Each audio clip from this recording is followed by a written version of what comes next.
fight. We don't have to kill. Everybody in the whole wide world really just needs to chill. No, we don't have to fuss, no, we don't have to fight. Hey everybody, welcome back to another episode of Just Chill with Oliver George. This is episode 36, and I've got another great guest in store for you. But as always, before we get to that, I want to remind you, if you're watching me on YouTube right now, and for whatever reason you'd prefer an audio-only version of this episode, you can get that on Apple Podcasts, Spotify, etc. Vice versa to that, if you're listening to me right now and you did not realize there was a visual side to this show, please come check it out on YouTube. However you choose to enjoy the episode, please subscribe, share, like, follow, whatever the case may be. It really does help me out. I'm trying to grow this show from the ground up, and I love reaching awesome new people like you. So if you've already subscribed, thank you so much. Please tell your friends. And finally, if you want to reach out to the show for whatever reason, maybe you have a cool guest in mind, or maybe just some general feedback, it's justchillpodcasting@gmail.com. Now, as for this week's episode, I had the honor of sitting down and talking with the awesome Stacie Mistysyn. You may know her best as Caitlin Ryan from the entire Degrassi franchise. She's been there since day one, not only junior high, Degrassi The Next Generation, but she even played a different character previously on the Kids of Degrassi Street. So you can't get more OG Degrassi than Stacie. So it was a total pleasure to sit down and talk with her. She was a total sweetheart, first of all, but also very inspiring because she's a fitness and wellness coach, which you may not be aware of. But if you aren't, please go check it out because she's got some killer workouts that have been absolutely kicking my ass for the last few weeks. You can find all that at staciemistysyn.com, on YouTube, Stronger with Stacie Mistysyn, and I think you'll really thank yourself for it. So I should say also this was a bit of a weird start to this episode because at the time of the recording, not only was it my birthday, but my older dog had just passed away less than 48 hours earlier. And the night before that, my dad had a bit of a heart scare. So, and he's okay, don't worry. It was a bit of a weird headspace to be in to do an interview, but there was no way I was going to cancel it. And I'm glad I did not because I felt like a real kinship with Stacie. She deals with her own anxiety issues. So I found her super relatable and I felt like I truly made a new friend. So thank you for checking it out. I will also point out that there seems to be a bit of audio issue on her end.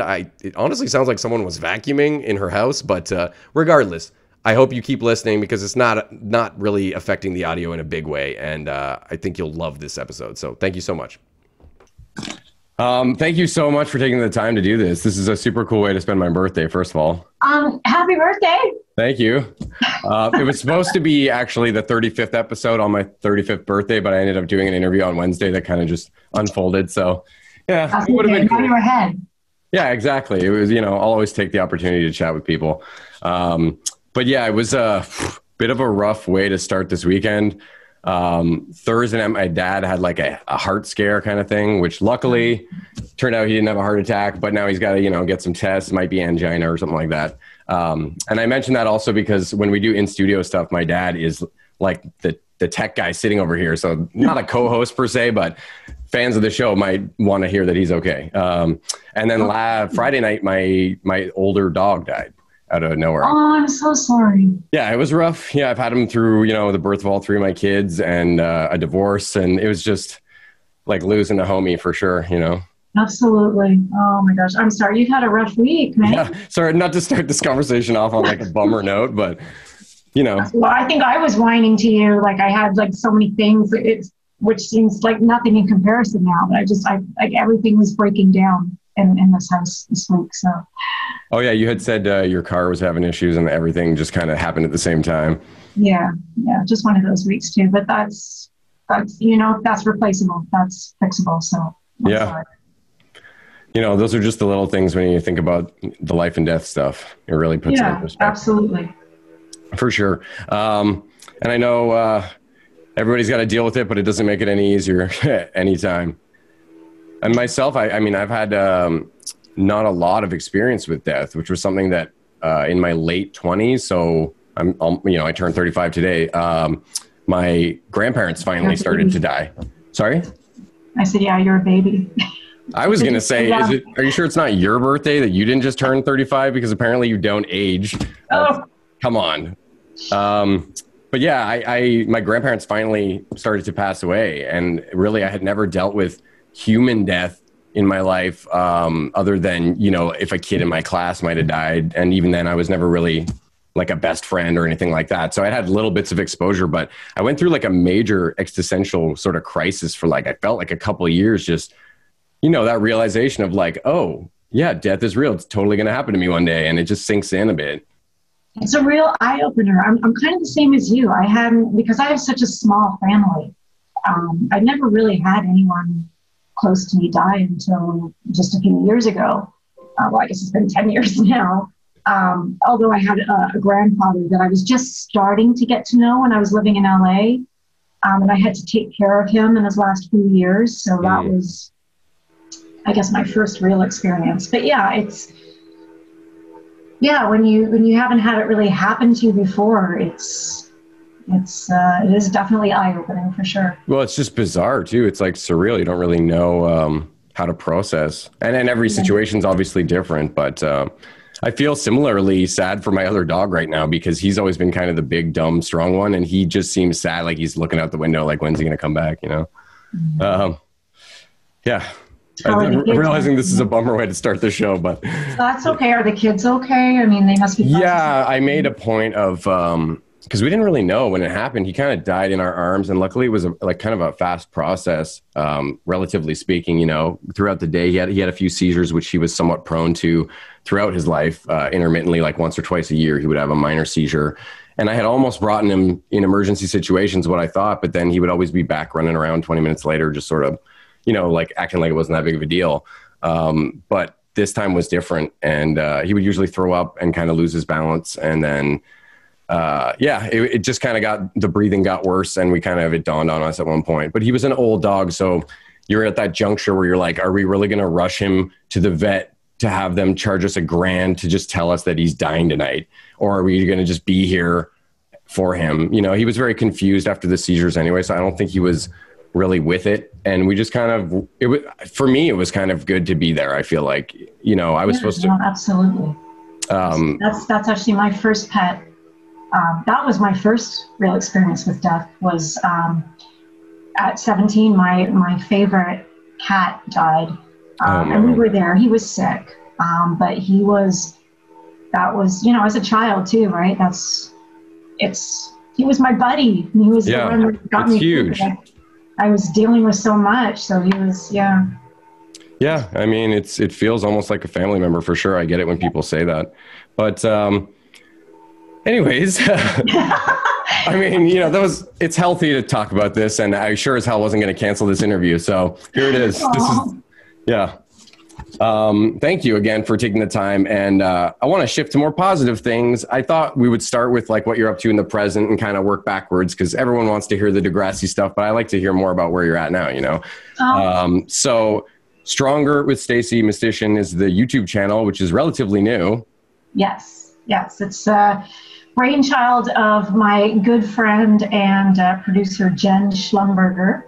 She works at CBC. She does a bunch of stuff, and she knew I was starting with the training, the fitness training, and she kind of proposed the idea to me because I was doing little things on Instagram. Every now and then I would post like free sample workouts, not to the same extent as on YouTube, but just like, here's a little circuit you can do, repeat that 4 times, you know, smaller scale. She's like, why don't you know, I can help you do some. Let's start a channel. I'm like, okay, if you're going to do all the editing side and all the technical stuff, then great. Because otherwise, I just don't have the time or wherewithal to get my head around that. Well, you've got kids as well, yeah. And I got kids, and I got clients, and so it's just And the kids are doing in-home school, so I'm kind of a teacher during the day, right? So. But we've been having fun with it. I actually find that I really enjoy doing them. And that's kind of my way of feeling like I'm doing something. Because I was feeling frustrated, you know, with COVID, not being able to do so much to help others. And so I'm helping myself at the same time, of course. Well, in COVID, it seems like there's that 2 avenues you can go down. It's either like focus on fitness or start drinking too much and eating shit food, you know. Yeah, it's one or the other. So I'm kind of. Or you can, I seem to toggle between both, but. You can do both. You just have to, make sure it's a balance, right? Exactly. It's all the balancing. Yeah, balance is so key. That's the one thing I'm learning the older I get, and I still suck at it a lot of the time, but I very much recognize that that's the key, I think, to happiness in life is balance. It's all the, Buddhist sort of Zen vibe. They're always so balanced. I need that on my inner core, We all do it. I don't know if we ever fully learn it, but we learn more as we go. What's important and what's not important to us, right? So I'm still learning, but. And always trying to learn. Trying to learn is so important too. And people, I find a lot of them get more stubborn the older they get. And if you can try to shed that, it's so, so helpful to just keep trying to be open-minded and, keep trying new things. I've always been sorry. It's so hard. I hate Zoom so much for cutting people off. I just have to stop while you're talking. Well, no, I do that to other people just as much. I saw one of your videos where you were talking to your husband about stuttering, and you had said that was one of your issues because you're such like an eager talker. So at least you'll understand my pain here. If I cut you off, it makes me feel better. Well, see, and now you know why I do it too, right? That's my poor husband. Yeah, you got to pace yourself sometimes. Yeah, it's listening is another thing to go along with balance. That's a huge thing that I try to, even if I suck at it, again, I'm always striving to be a better listener because I think it's really important. Well, in doing these podcasts, that's a good way to teach, right? You're definitely doing a lot of listening to other people's stories. So. Oh, it's so cool. That's like, I don't know. I have tons of anxiety. I have OCD, and when I'm doing this stuff is one of the times where I feel the most like in the present moment, which is something I normally struggle with. But it's just so cool meeting other people, especially people that like I grew up watching on TV. That's a whole other thing. But even just somebody local, like have another comedian come in or something like that, everybody's got a story, and you can always learn and evolve through other people's experiences almost vicariously. Like, yeah, it's just it's one of my favorite things in the world to do. And it sucks having to do it via Zoom, but at least I get to talk to people now who aren't in Ottawa like you. So true, exactly. Silver lining. So the workouts, I want to say that my fiance and I did one of your workouts this morning. We're pretty active. We work out together at least a few times a week, and we thought it was pretty intense. It was pretty on par with the guys that we had been following before, sort of our regular workouts. We were sweating our ass off though. And I had a few physical takeaways from this. Which one was it? I wrote it down here. The full body shred cardio. Okay. First takeaway, the one-legged pistol squats are way harder than they look. Yes. Yeah. Like, wow. The lateral shuffle with taps was super fun because it made me feel like a silly cartoon character. I don't know why that matters, but it's like, It's all, again though, even in workouts, it's all about balance. You gotta have you got to make it fun too. And so you got to, change it up. That's a whole part of programming these things is progressions and making it interesting. There's a lot of work that goes into it. But anyway, go on. What are your I don't think I only had one more. Just that renegade rows were badass. I had never seen those before. I just love learning new exercises that you can do with just your body. And my fiance also said she loved all the positive reinforcement and that it was funny. You were joking around about like, let's take a nap now and stuff like that. So, Oh, no, go ahead. Sorry. Say that. We're going to be doing this the whole time, right? This whole interview is just going to be us awkwardly like, no. No, I was just going to say thank you so much for that. It's so nice to get any kind of feedback because people make comments and stuff. They'll leave comments, which is great. I love when people do, as long as they're nice. And they have been, so that it's very encouraging. And just so you know, what we're actually working on right now, Jen and I, even like just before doing this podcast, I was rushing to get it done in time. We're starting to shoot package that we'll be offering to people. Oh, cool. This one will be specifically for beginners because I realize even when you're doing workouts online that you say, okay, these are for everybody, and you can offer modifications and progressions, but if we do one specifically for beginner, it's a lot easier to kind of slow the pace down and not be quite as intimidating. Yeah. The people that maybe are just starting out. So that's what I'm doing right now. So Yeah, because a lot of people that don't work out, they'll go way overboard, and then they'll be like, "Oh, I'm so sore. I'm never doing this again," and they have this negative connection there because of that first bad experience that was way above maybe their level that they should be at. Yeah, and then maybe they'll be too afraid to work out again. Exactly. They'll stop trying. So I want them to feel it's safe, and feel good about what they're doing. So this one will be like scaled down with progressions like each week, but minor progressions. Yeah, because you want that feeling of success, like you're getting somewhere, it's the victory feeling or whatever. It's great. The one thing I wanted to say was that this is sort of like a new thing you're doing, but it's under the banner of the Moana Mist Fit, right? Like you've been doing training and personal training and fitness coaching and all that for much longer. And you have packages and all that. So we got to shout out to your website just so that people can go check it out. StacieMistysyn.com. I want to spell the last name because I got to admit, I didn't know how to pronounce it before until I saw you in some of the Degrassi Palooza stuff and I heard people saying it. But Mistysyn is Mistysyn. It'll also be in the description for this episode. So I don't know. Wow. I don't know why I did that. I didn't even realize. Yeah, it's going to be right there. Anyways, maybe they're just listening. That was very impressive, though. Yeah. You got like major points for being able to spell it so quickly and so well. Oh, it's written down. I write all my notes on like with Sharpie on paper. All right, fine. I find it helps. I don't know. It's part of my I guess tradition when I do these podcasts now. It's writing stuff out just really cements it into my brain a lot more. Oh, sure. I'm such a note taker. I have to write everything out for my brain to really get a hold on what I'm supposed to be doing. Yeah, well, the older I get, lists are so key too. Just like things you need to get done. It's the best feeling. Oh, yeah. Oh, totally. Yeah. Check that bugger off. So when did your fitness journey begin then? That's probably the best starting question. So I actually, it was a few years after the show ended. So we did Schools Out. It was a few years after that I finally made my journey to LA because my manager had moved out there to become an agent. I had my grandparents living out there. I was actually born in LA, so I had dual citizenship. I have dual citizenship. So I was kind of like, okay, I have to do this. I went with pretty much nothing, the old story. It's like, I didn't even know how to drive yet. I learned how to drive in LA, which is kind of crazy. Yeah, that is crazy. And it was this beat up old junky Subaru car that kept breaking down on me everywhere. Oh, no.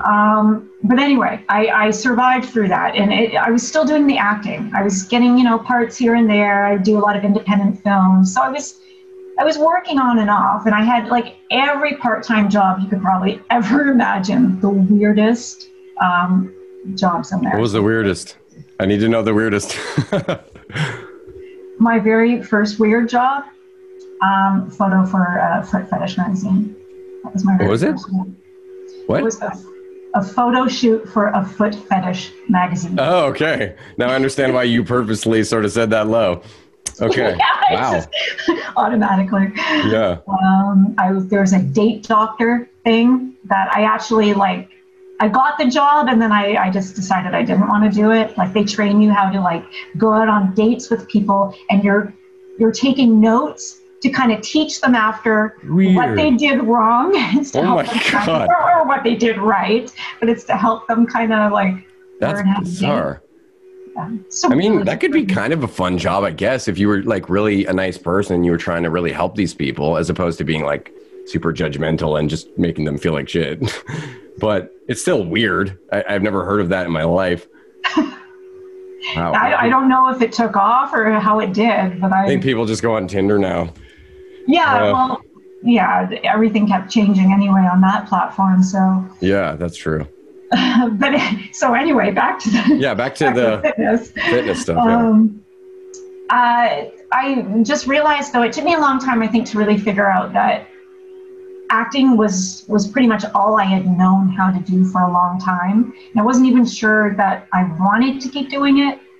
I'd also been struggling a lot with body image and just mental abuse for myself, physical and mental abuse. And I do suffer from anxiety. And it took me a long time to really fully appreciate and realize that. So I was abusing myself basically, and I needed to find healthier outlets and learn how to actually be good to myself. So a friend of mine, I started one of the jobs, that's how I started getting into this. I tend to go off on tangents, sorry. I do that all the time, so you're right at home here. I started, one of my jobs was working behind the counter at Gold's Gym in Hollywood. Okay. Which was super fascinating, met tons of personalities and interesting characters. And one of the trainers there became a good friend of mine, Brano. And he would always like train me on the side. He would teach me stuff. And then he told me that a friend of his, Michael Thurmond, he actually used to be a professional bodybuilder, was on ABC Extreme Makeovers back when that was a thing. Okay. He was doing this 6-week program of training people to be trainers. And so I hopped on board, and I learned so much, I have to say, from him. And I got certified while I was out there as a personal trainer. So I started working through his company, Extreme Makeovers. Not Extreme Makeovers, sorry. Oh my gosh. No. That was the show. Brain fart. But I started working through him, and would work at gyms, and I would be training people. And he had his special technique. Like he would actually like appraise. He would do all the assessments for all the clients, and he would tell us. He would send those assessments via like voice recorder, dictaphone on our phone, and say, "This is what you need to work on. This is what you have to do for her or him. Go." And but after a while, I learned how to do my own assessments and not have to be so reliant on him. And I was becoming more and more interested in how to relay that for myself as well. I was, learning healthy habits for myself. So it was helping myself and other people at the same time. And I was really, really finding that I enjoyed that. It was very satisfying. So when I moved to Canada after my grandfather passed away, and I had broken up from this 5.5-year relationship, I decided I didn't really want to stay in LA. LA was not really my thing, my cup of tea. Could be intense, I would Canada. imagine. What's that? It could be an intense place to live, I would imagine. It's a lot of hustle. It's a lot, and especially now that I was removing myself from the acting, that was part of it too. I hated having to feel on all the time. Mm-hmm. It gets to you, especially if you're in that profession. So I was slowly kind of removing myself and putting myself more into the fitness area. So when I moved back to Canada, one of the first things I did was get certified in Canada. So I had my certification here. And then I got pregnant. Oh. While I was actually writing the exam, I had to keep peeing. What's going on? And I realized after that it was because I was actually pregnant. I didn't think I could get pregnant at first because I'd been diagnosed with PCOS, polycystic ovarian syndrome. And but I did, which was fantastic. Awesome, and I kind of put that on hold. So I still worked in the fitness industry, but more behind the desk for a while I was pregnant, because I just... Well, yeah, you're not doing cartwheels. Yeah, I mean, I got a job right away where I could have been training at a club, but I didn't, I don't know why. I just didn't want to get into it at that point, or I just felt... Well, I meant when you were pregnant, like, yeah, you're not going to... Yeah, I knew I'd have to stop eventually anyway, and I think I always kind of preferred the idea of working for myself rather than in a club, so there was that as well. But anyway, then I had 2 kids, and I was a stay-at-home mom for many, many years, and now my children were both old enough to go to school. I decided I was going to get recertified yet again. Nice. I let the other certification lapse, and it's always good to stay current. Yeah. That's one of the things you have to do when you're certified, right? Is every year you throughout the year you keep getting credits, and you keep learning, you keep educating yourself, and then you renew. So I am back again. How recent is that for you? Before the new year, just before the new year, I got Okay. certified again. So before 2020 shit hit the fan situation started. Right before the shit hit the fan. Like literally, I was like all ready to go, start training. I got all my equipment. I set up my gym, my home gym in the basement, which was fortunate, at least because I can still do the virtual using that space. Yeah, exactly. Myself, but no clients in person anymore. So yeah, I had to rethink everything. But it gave me time to work on a website because I didn't even have my website yet. Started doing the YouTube channel. So all that stuff was kind of because of COVID as well. So double-edged sword. Well, and I saw you offer like programs that people can get off your website for doing stuff at home and progressive stuff like that. What I really liked was your emphasis on like customized workouts, because I think that everybody thinks you got to follow a certain plan. But a lot of the time, if you try to follow a plan that's not right for you, you're going to do way more damage than you are any good to your body. So I just thought that was a really good focal point for what you're doing, you know? Thank you. Yeah, it's funny. A lot of people will ask, you know, like, what do you eat? Can you tell me what you eat, or what do you do? But it doesn't matter what I do or what I eat, True. Right? Because my body type is going to be different than somebody else's body type. Yeah. And that's the problem. A lot of people fall into these cookie cutter training programs, or they'll just do whatever. People have different things they can't do. I have clients that have knee injuries that can't do a lot of squatting or deep squats. And I have to customize them. Or things they can't eat. Things they can't eat, allergies, intolerances. I have a client who has extreme anxiety. She can't get her heart rate up too high, or she'll have a panic attack. So there's all these things. Wow. Everybody is so different, and that's what I love about what I do, is that I can kind of really cater to each person's specific needs. That's weird. I never thought about that because, like, I have massive anxiety, but it'll be like when I'm trying to pick a cereal at the grocery store. But, you know, working out is one of those times when it's true. Your heart is beating like crazy, but it's never bothered me in that way. And it's quite the opposite. All the endorphins or whatever take over, and it's a relief of anxiety for me. Yeah. And for me too. I'm like that too. Yeah. I definitely need that rush. I need my heart getting up there, and it feels good. But again, like, everybody's different. Like she can still get those endorphins going, but we just have to at a make lower sure level. That it's, she has to feel like she's in her comfort zone, right? Mm-hmm. And so once you can overcome that, but I think it's got to be gradual. You can't just go from here to there. Yeah. You got to make sure that person is feeling comfortable and confident in what they're doing and working up to it, so that they can get their heart to a certain heart rate that's going to be beneficial to them. But either way, they're doing something and they're feeling good about themselves, right? So you got to start somewhere, yeah. And it's so true. Like, everything pre-workout is so important too. You can't just start doing burpees out of nowhere. You're going to pull something. You got to do the stretch, or at least some kind of a flow thing. I've been getting into those lately, like the daily flow. You know, where you kind of like slap your arms around and, you know, just punch freely, all this kind of stuff. It's so, I don't know, it feels good for the soul, being all loose and, you know, just let it go. Yeah. And it's crazy. I see so many online workouts that don't have a warm up or a cool down. Yeah. So they just expect people to go in there and say, okay, let's go. And okay, you're done. I'm like, what is that? That's not even safe. Like, so anyway, that's my pet peeve. No, totally. I can relate to that. The guy that we've been, ever since the pandemic started, we used to go to the gym regularly before, but we had to find some sort of home option. And we also wanted to find something that the kids could try to handle at least, that wouldn't be like totally out of their limit, because, you know, there's no gym class if they're staying home. So, and we found this guy called Bully Juice on YouTube. He's like an ex-Marine or something. So he's very much like that. It's like drop and give me 20 kind of stuff.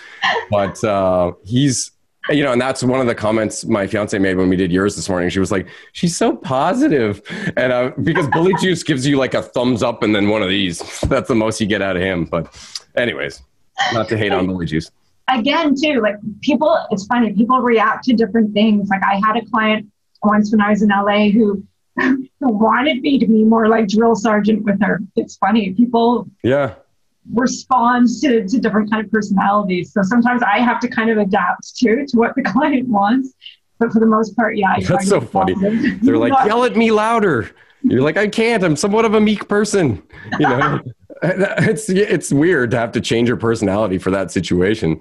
Well, not like change who you are, but I mean, I can be more forceful when people need that, when they want I'm sure you that. can. I just don't think of you that way because, you know, maybe just because I've seen you on Degrassi all these years, but you seem like somewhat of a soft-spoken person, dare I say. I don't know if that's overstepping. I have a bitchy side. You what? I said I have a bitchy side. Yeah, most of the soft-spoken people do. I don't really know you, right? I'm meeting you now.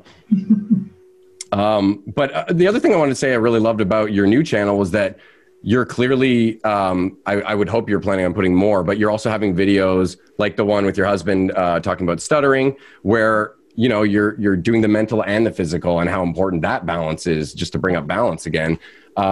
And also in that video, I got to say, you must be a geek because I saw you had Leonardo socks and I was like, yeah, as you can see from this nerdy room. But yeah, that was really beautiful too, hearing your husband express himself about that topic, especially towards the end when you got a little choked up. I just love seeing stuff like that because, you know, someone out there is going through that. And if they see that video, it's going to just resonate with them and maybe help them through that difficult period of their life that he's describing from his past. So, you know, and likewise, of course, with your brother passing tragically by suicide, that video with your sister was extremely powerful as well. But it needs to be out there, I think, and obviously you think, because there's such a stigma and, you know, people need to talk and not be afraid to open up about this stuff because otherwise we'll lose somebody else, you know? I think if nothing else, one of the positives of COVID is, I hope, really getting people to be more introspective and to listen and to talk. I mean, I don't want people to think that I just want to put myself out there, because it's hard to be vulnerable. And I'm not that kind of person. Like I have anxiety before doing those kind of interviews, but I do feel they're important because, like you said, there's a real connection, physical and mental. They go together, and that's what I'm doing, and that's what I'm all about. So I can't just do the physical stuff and then not also address people's emotions and things that people are dealing with or coping with. And I mean, there's so many different things, right? And I can only touch on so many, and I can only have so many guests in my house during COVID. So, well, no, you can always do a Zoom thing like this too, but I could exactly. So no, it's very important, and I think suicide specifically, obviously, there's a stigma. A lot of people they just want to brush it under the rug and not really talk about it because it's uncomfortable. And I had told you in the comment section of your episode that I had lost a friend a few years ago. He was my brother's best friend, so I don't want to take that away. He was more of his friend, but the guy was the nicest guy ever. He lived with at my parents' place for a little while even, and definitely had nothing but positive memories of the guy. And he was a Muay Thai fighter, so I'm not sure if that may have contributed. I know there's a lot of research being done these days that impact to the head can have a lot of repercussions on mental health following years or whatever. But yeah, it was just such a shock to the system to be like, wow, this person that I thought was so happy and that's not always the case. Sometimes people have warning signs or whatever that might be miserable, but whatever the case, it's still a shock. And yeah, I don't know. I think that what I was going to ask you honestly was, what would be your advice to someone who might be just now experiencing a similar tragedy? What's your biggest takeaway 10 years later, you know, that helps you deal? Oh my gosh, right away, I can tell you that I definitely needed to talk to someone about it. You cannot bottle it up. I tried, I mean, you don't always know who to talk to, and I didn't have anyone really to talk to. I mean, I don't live that close to my family, and everyone's going through it their own way. And I was still going to work. I was working in an office at that time, and I actually had a nervous breakdown in the office one day, which was embarrassing. But it's totally understandable, though. Yeah, and I mean, whether they got it or not, I mean, I don't even care, because what it told me was that, like, I had to talk to somebody. And luckily, my mom someone had put my mom in touch with Toronto Distress Center, and they have group sessions, but they also have like one-on-one, or it's like one-on-two. They have like I guess a professional therapist, and then someone who's actually been through it, who has lost somebody, and they will both sit with you. And I remember the first day I got there, and it was downtown. I hate driving downtown, and just trying to find parking, and then trying to find the place. And I'm racing, I'm out of breath. And I get there, and they're just like, they told me after, it's like, we could just visually see that you were like so anxious, just so tense. You just needed to and I did. I just needed that outlet, because I was literally going to explode. I did explode. I exploded in the office in front of everybody. Right? It's like a valve. It has to be released at some point. The pressure is just too much. Yeah. Yeah. So that's my biggest takeaway. My biggest advice is to just find someone who you feel safe with, who's going to be non-judgmental, who'll just listen, and maybe offer some guidance as you're speaking, but just to be able to hear yourself, what your thoughts are, and writing stuff down. That was the other thing too. I'd write a lot of stuff down. I'd write poems. I'd write just what my feelings were. I wrote a victim impact statement, because there was a person who was indirectly responsible for my brother taking his life. Oh no. Like a girlfriend who kind of took advantage of him, did all sorts of criminal things. And that's horrible. I wrote my sister and I both wrote a victim impact statement that we so badly wanted to send her. And my mom was like, no, don't send it. And, but just writing it out was helpful, just to get those feelings out there.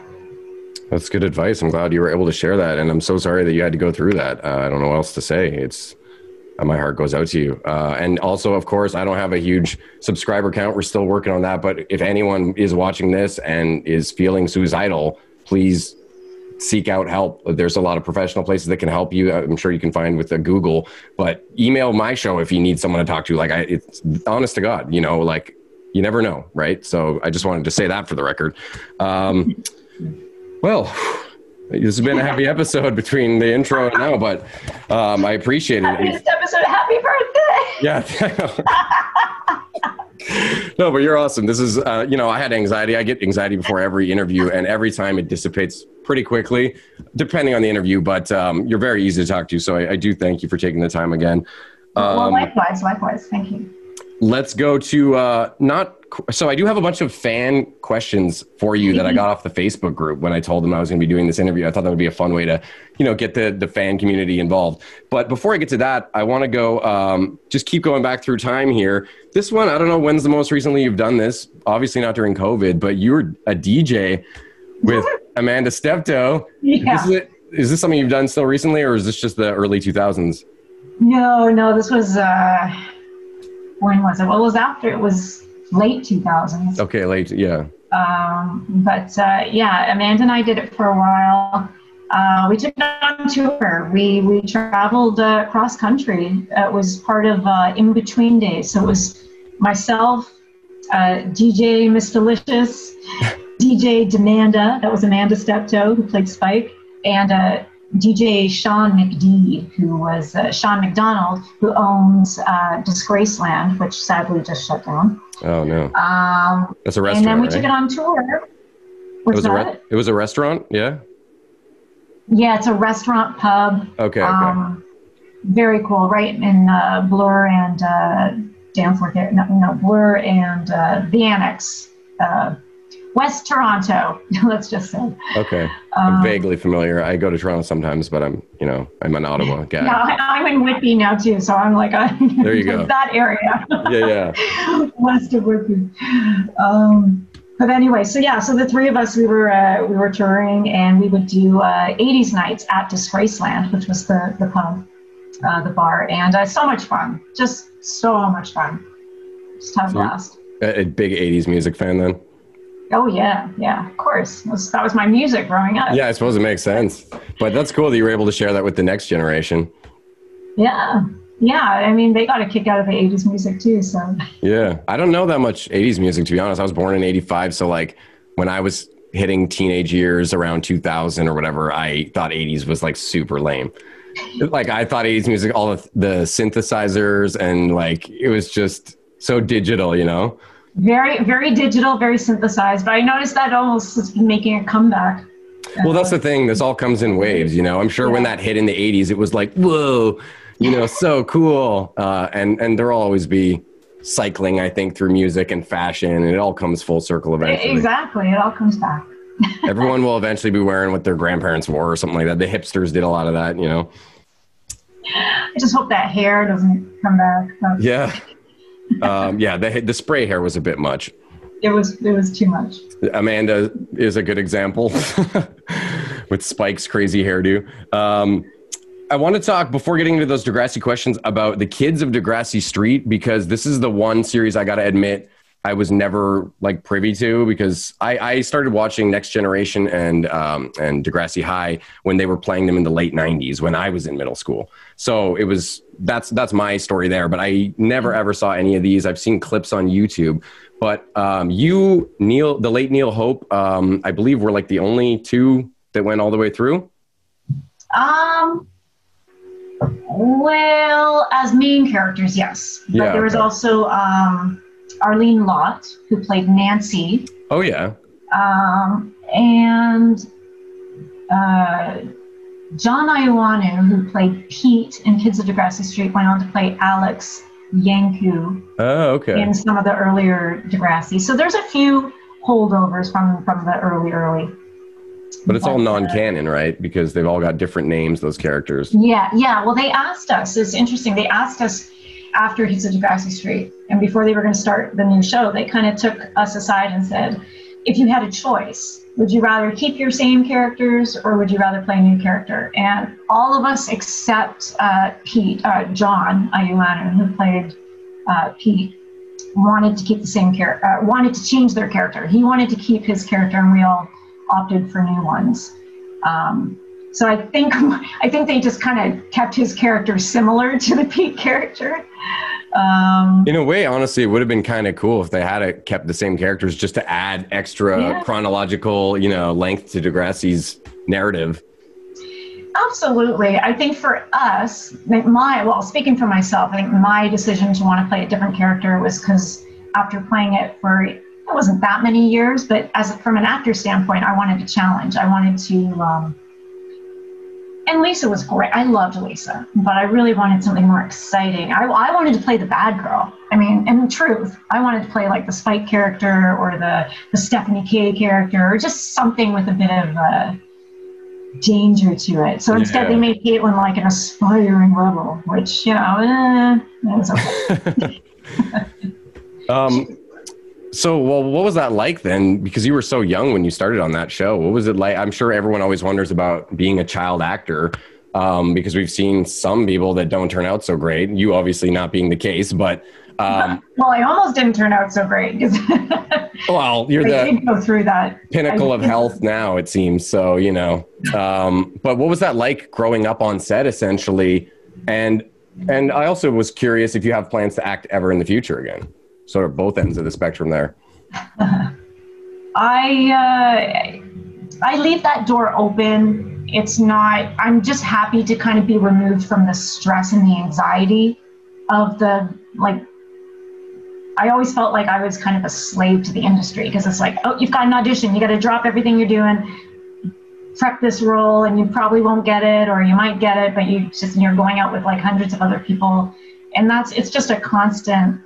Auditions for me, were never my strong point to begin with because of my anxiety. It makes sense. But when I'm in a character, I love doing that. And I think I am a good actress. I just,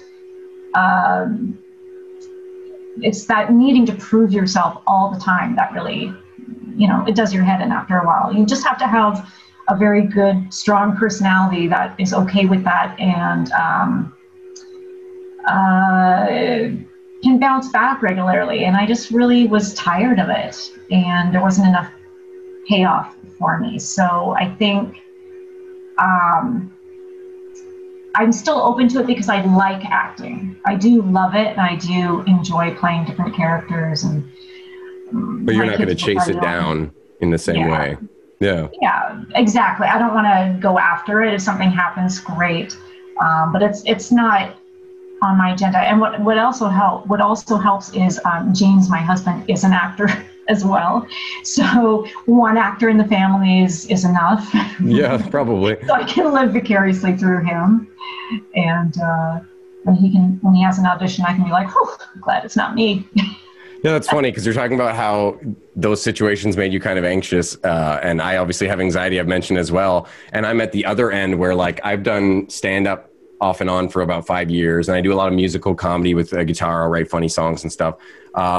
But about a year, maybe 2 years ago now, I got like a small part in a made-for-TV Christmas movie, like, you know, Life Channel or whatever. But I was the guitarist in the band. I didn't have any lines, but it was I really loved the experience just being on set. And I felt cooler. We were special skills extras. So I look at all the regular extras like, psh, I'm just kidding. But yeah, it was really cool. And the main thing that I noticed was that compared to doing comedy, there was so much less anxiety for me. Part of that is like, because you can do another take, you know, like on stand-up platform, you can recover, so to speak. But if you start to bomb and things go south, you can't just be like, oh, can we take that from the top? The audience can be like, no, probably. So yeah, it's interesting you say that because I'm now getting to the point where I'm signing up with like an agency and trying to actually start getting auditions. And now I'm like, should I actually do this? I have horrible anxiety. Well, but then again too, I mean, I love doing theater. Oh yeah. But, and theater, it's like stand-up comedy, right? You can't redo a take if you mess up. So there's that. But once you already have the part, like you can just throw yourself into it, and there's that rush, that adrenaline rush. Oh, of course, yeah. Is pretty exciting, and I do love that immediate, feedback, audience feedback when you do theater. So, well, not only the rush when you're doing it, but there's, at least in comedy, the feeling I love the most is when you do a set, it goes really well, and then you just get to like sit back and watch the rest of the show and feel all cool, like, yeah, I didn't screw up. Yeah, no, it's great. But I guess in small doses for me. I'm hoping the acting thing maybe will be more up my alley. I'll always do comedy, I think, intermittently, but there's the, I find I have a hard time calling myself like a stand-up comic because I know real stand-up comics, like a lot of them, and they grind in a way that I definitely don't think I'm ever going to be capable of. So, I feel like a poser a bit when I call myself a comic. Well, and that's the other thing too that I forgot to say is that one thing that I don't have that I think you need as an actor, if you're just starting out especially, is to be able to have that confidence to promote yourself. And I was never very good at like putting myself out there, or I just don't have that confidence that some people have for that. And yet I can still do like videos, and I'll like, if it's something that I'm doing myself, I'm okay to be myself and put myself out there.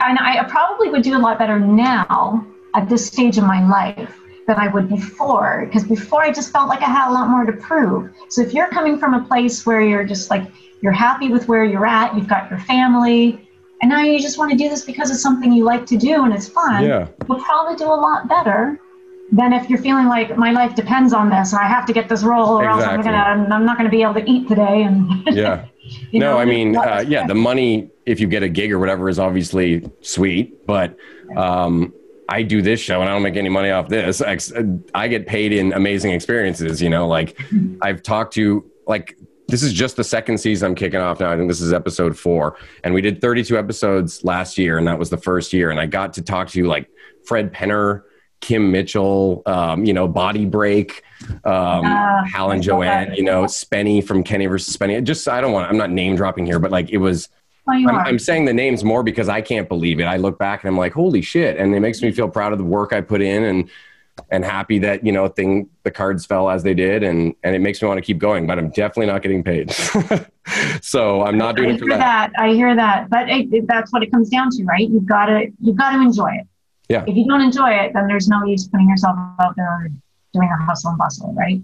Yeah, exactly. Well, and I had pitched to CBC at one point during the beginning of the pandemic. They had like we're going to help out some people that are creative types or whatever. And I put in for my podcast, which arguably didn't have as many of the big guests. I think at that point we had only had George Stroumboulopoulos on, which is still huge. You know, it was a big deal for us, but I don't know. They didn't take it. And I'm wondering if it's because I've always put an emphasis on keeping my show uncensored, and CBC's maybe not. I don't know. But you never know. No, that's the thing, right? It's like you just don't know. And most of the time when you put yourself out there, you won't know why you didn't get exactly. You can't fix it. So many different ways it can go. Yeah. So you kind of have to be, you do have to be okay with just kind of like having the mentality that I'm going to give them something that I think they might want. This is my take on it, and they can take or leave it. And then you have to be able to walk away. The best advice. Yeah. Because like, again, if they didn't take it because of swearing and stuff like that, I think that's kind of awesome too, because like that makes me happy, because I'm very, very committed to that idea of keeping it uncensored, this show, because I've gotten great conversations where people I didn't expect to drop an F-bomb suddenly did. And I thought it was hilarious. And I just don't care. You know, I think if you need to express yourself that way and it helps you to get your feelings out, for the most part, who cares? But that's your audience, right? Exactly. Yeah. Just go with the flow on that front and see who comes to you, and don't put all your stock into like, this needs to work or else I hate myself as a person. You know, like I've got my family. I'm a stay-at-home dad, essentially. I work on call at the hospital. So I've got a lot of things going already, that the show is just a fun thing that I do. I don't know. Yeah. Awesome. Can I just say, by the way, too, I've been admiring your background there, all your posters. It took a while. Yeah. We, this basement was going to be, where it was being flooded at one point, like a couple years ago, after a big, we had like record rain, and it was all messed up on the back wall, and it was unfinished at that point. We kind of just kept junk down here. And at that point we were like, do we move, or do we do something really cool and fix the basement and put the money into like getting a pump that'll keep this from ever happening again? We chose the latter, and it ended up being just such a fun experience. And I never thought in a million years it would have turned out to be the way it's been this past year, where I'm talking to you right now on my birthday. Like, what the hell? It's like so surreal. But thank you. Yeah. Right on. And every time people come in person, I always try to get people to bring something, anything to add to the wall. Nice. You know, just to add to the vibe of like, oh, you've been here, leave a piece of your energy or whatever. It's harder with Zoom. Sometimes people mail me stuff, but that's about it. So what kind of things do they put up? I've gotten, sometimes people just pull out a business card. Sometimes people will doodle something when they're here. I've gotten posters, like promotional posters for whatever, if they're a comedian or something. And then like when I talked to Fred Penner, he ended up I asked him what was the most fun sort of celebrity encounter he had in the prime of his career. And he told a story about meeting Elton John at a concert. And he said there was a photo where Elton John pinched him on the side right before the photo. So he's got this big like, woo. And I said, I need to see this photo. And sure enough, he sent it to me and I put it on my Instagram and all that. But I printed the photo and mailed it to him and asked him if he would sign it for me. And now it's up here. That's him in the red jacket with Elton John. So I don't know. I just love throwing up crazy shit down here. Yeah, of course. Brilliant. Okay, well, I'm going to switch to these fan questions now, because I want to fit some of them in. People took the time to contribute, and I really appreciated it. So these are the ones I thought were really great. Christopher Ward Close wants to know which episode of Degrassi was the most challenging or demanding for you as an actor. And I would also ask as a person. That's a good question. Let's see, probably... Well, interestingly, I mean, I guess I would say the suicide one with Claude, which was dark before it became personal, because that's just such a heavy topic. But beyond that was, actually, the most challenging for me, because I actually like doing the ones though where you have to where they're like serious subjects, because that's an actor's dream, really. It's like a heavy topic I can really sink my teeth into. Yeah. So the one that was the worst for me is where I had to do a rap about pollution. It was like the early Caitlin. I just watched that the other night. No joke. Oh, really? It's like, my fiance's never seen Degrassi, so we borrowed the DVDs from our neighbor, and I've been like giving her educational journey through Degrassi. So it was, yeah, in the early days, they didn't really know what to do with Caitlin, I don't think. She was going through this, really like hardcore anti-pollution, her protests and stuff, and they had her do this rap over the PA system at the school, and it was so bad. It was really bad, I'm not gonna lie. And you could tell I felt uncomfortable doing it. There was no like rhythm. It was just someone like with a gun to their head. That's what it sounded like. Yeah, because I hated the actual rap too. It's like maybe if I could have made it my own or something, then I could have had more fun with it. But as it was, but that's my fault too. I should have just. No, it was corny as hell though. But I was still kind of green as an actress too. Like I just.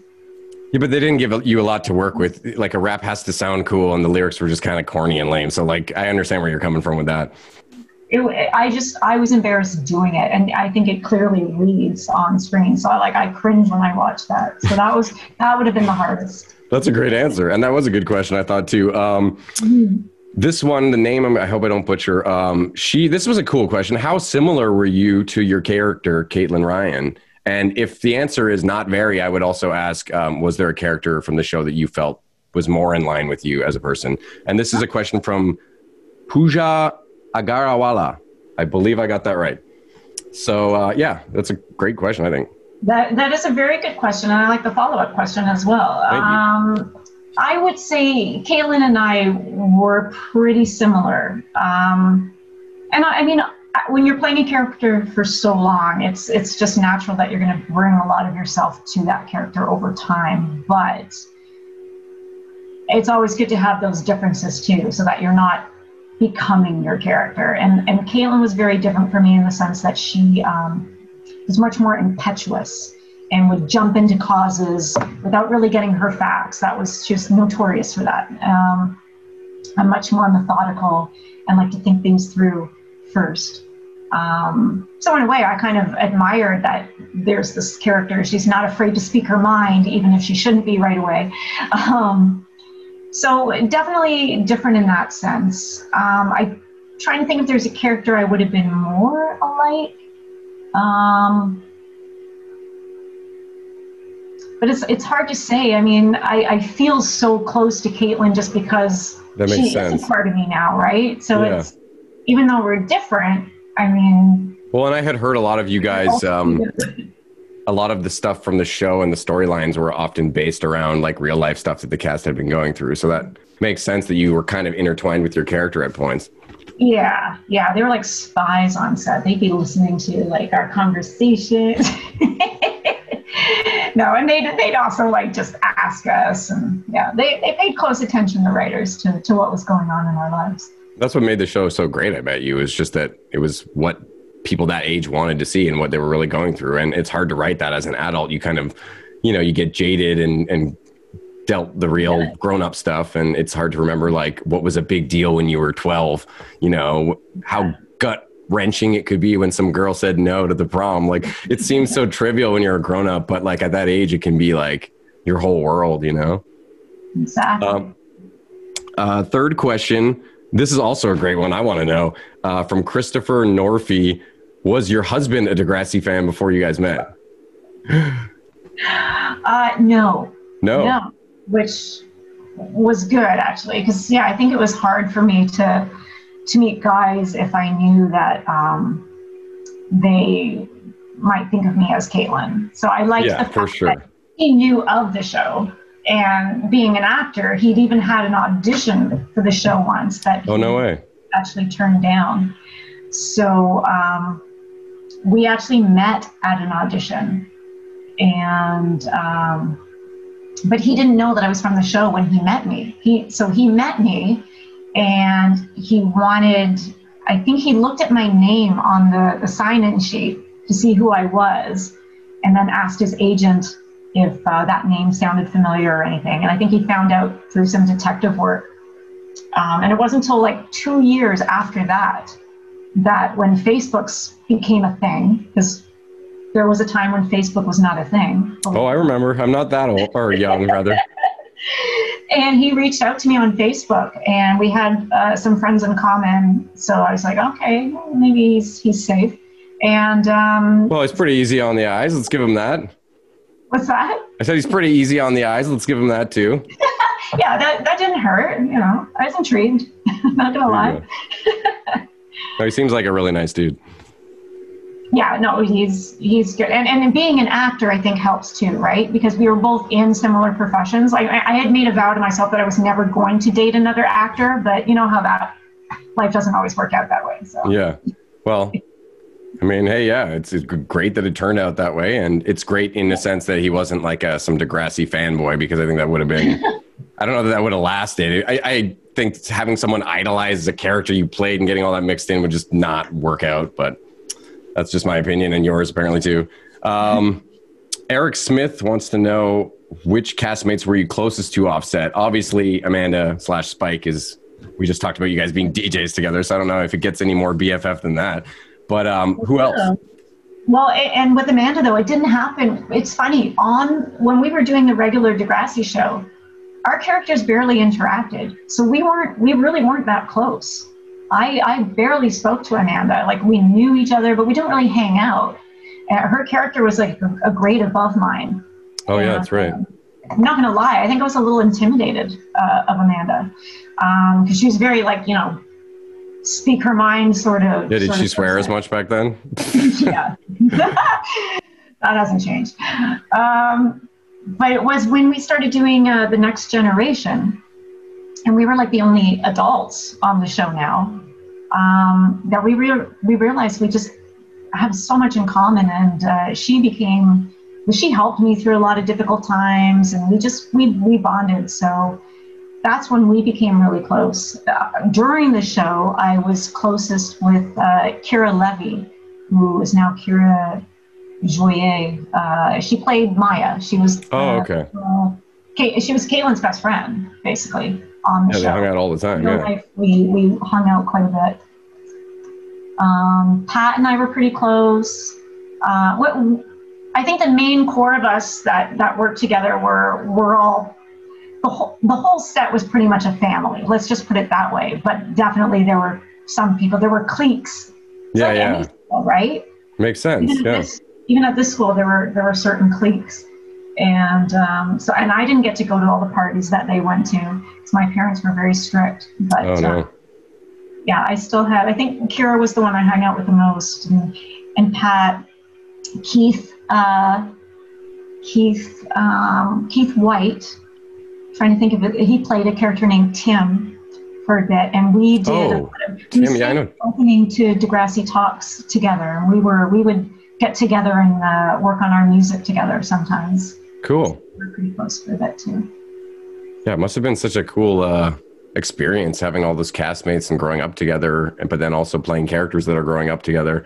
That's what I've thought about many times with Degrassi. It must have been a bizarre kind of a duality there of like you're growing up as a regular teenager like Stacie, but then you're growing up as Caitlin as well.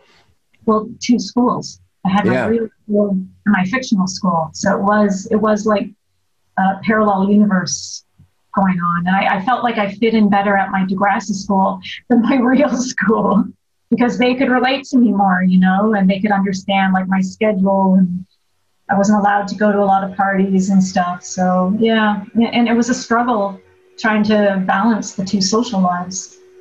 Yeah, I had asked Pat and Stefan something similar, and they said that basically the same sort of stuff that you're saying, that it was, well, I thought that they would be super cool because they were on Degrassi, and they put that away and said, no, like that wasn't really the coolest thing you could, or which really does. Cool. When we were in school, Degrassi was not necessarily the coolest thing to be on. Sure, but the show aside, you would think that if you knew someone that was just like a regular actor on a show, I would think that was cool. At least that's sort of where my mind was. But I don't know. People are like, they might have really thought that was cool, but that's not how they approach you. Like that's like for me, like maybe there'd be like one or two people that say, "Hey, were you on that show?"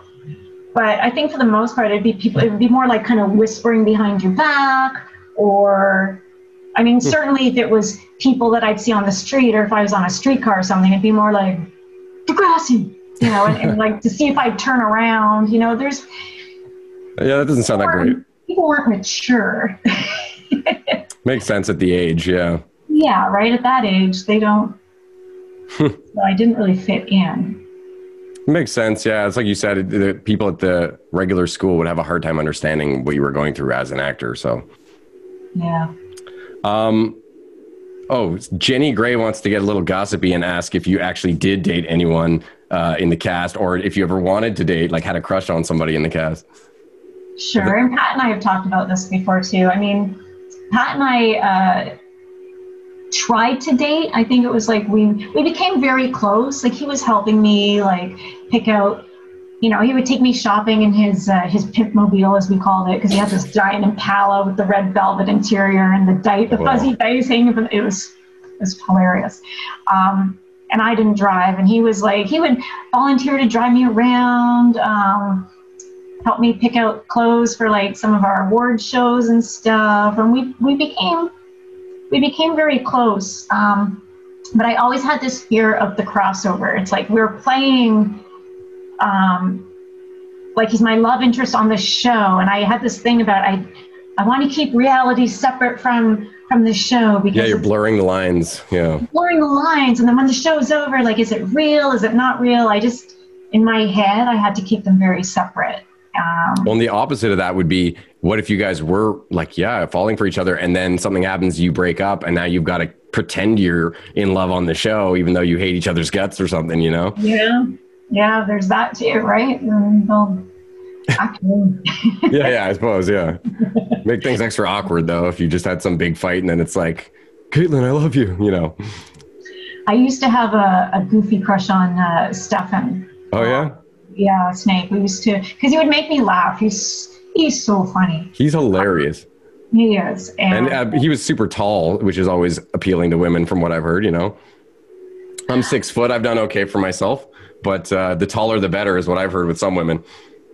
I don't know if it's a size thing. I just have a thing for guys that make me laugh. And he was definitely one of those guys. And but, you know, when you're that age, you do immature things. I just like tie his shoelaces together while he's sleeping, or we draw mustaches on his face, or silly things like that. So nothing ever really came out of any of our crushes that we had. Well, you guys were pretty young, yeah. Yeah. It's all high school stuff, yeah. There was someone, Shelley Newport, who wanted to ask if you guys kept any props from the set. I did for the longest time. I had like 2 medical alert bracelets. Alert bracelets, because Caitlin had her epilepsy. Epilepsy, yeah. One I think I sold a long time ago. Well, and I could get a lot on eBay. I was just thinking. Yeah, I think it was probably I think I got Pat to sell it on eBay or something. Like that's so cool. Years ago when I needed the money. And the other one I gave as a gift to Kevin Smith. Oh, cool. I stayed at his place once because we were talking about doing a film together. And I left it as like a parting gift sort of thing. So I'm sure he was over the moon, because everyone knows he's a massive Degrassi fan, and I'm a huge Kevin Smith fan, so it's cool to hear you bring him up even. Yeah, I feel like I've got 2 degrees of... I'm not sure. I think the reason I also felt like I needed to give him something was because it was not a very good ending meet. I'd been in a fight with my boyfriend at the time, and we kind of made up, and he was going to come pick me up, and I needed to write my number down for Kevin, and I found what I thought was some scrap paper by the phone, so I jotted down my phone number real quick, ripped it off, and he just looks at me and he's like, yeah, that was a really expensive comic, or some sort of some collectible that just went on there. If it was expensive, put it away. But anyway, yeah, I ripped it, and it was really awkward. So I just kind of like, here. That's amazing. That's a decent trade. I'm sure he was much happier to have the bracelet. Well, I don't know. I didn't hear. I wasn't in any of his movies after that. Oh no. Oh man. And now I kind of am curious what you wrote on too. What's that? I'm kind of curious what it was that you wrote on too. Yeah, I don't know. Some kind of graphic comic that I'm sure somebody had given him as a gift. Oh man, yeah, that's a little awkward. Yeah. Yeah, awkward. He was more unhappy, I think, because I was leaving to go with my boyfriend that I'd made up with. So there's that on top of that. So it was all. That's an important factor too. Yeah. Yeah, it was all very awkward, but that's a whole other story. Well, even on the show when he came on Degrassi, he ended up, I believe he wrote it, right? And he wrote himself in to have this crush on you and stuff. So that must have been interesting for him as an experience to be like, this girl that I've had a crush on for my whole life. Now my character is, making moves. Yeah, well, it's like he finally kind of got what he wanted, right? He, got to get himself in the Degrassi universe. Yeah. So it was cool. Yeah, it was funny. It was fun. Yeah, no, those were great episodes. Like I said, I was a fan of his. So being a fan of Degrassi and his, I told this to Pat and Stefan too. It was cool to see those worlds coming together. But for you have a unique experience. But that's a great story about the bracelet. Oh my God. And then the last question was actually about Kids of Degrassi Street. So I'm not familiar with this actress. And unfortunately, I didn't write down who asked this, but they wanted to know if you kept in touch with Dawn Harrison, who was Cookie. Oh, on Facebook, we're friends. Okay, cool. We don't chat a whole lot, but yeah, we're still in contact. Yeah. Well, I forgot the question asker's name, but apparently it was important to them to know that. So I'm sure they'll be happy. Nice. Yeah. She I had back to the original. Oh, sorry. Go ahead. God, all episode. No, I was just saying she goes way back to she was one of the very, very first Kids of Degrassi Street characters. Yeah. That's why I was unfamiliar with her. There was a couple that were more just questions. Brad George from Australia was just kind of saying, how do you like your international fans? He was just giving a shout out from across the world. I got it. And I recognize that name because I just mailed out, I think, a headshot to him. So there you go. That's awesome. Hey, Brad in Australia. Thanks for saying hi. I love my international fans. Are you kidding? Love them. It's got to be such a trip. I have to get to Australia one of these days. We have so many fans in Australia, and oh yeah, you guys are really big over there? Or at least we used to be. I don't know if we still are. It's been many years, but yeah, we had a huge Australian fan base. So it's just always disappointed that we never got to do any press out there. Yeah.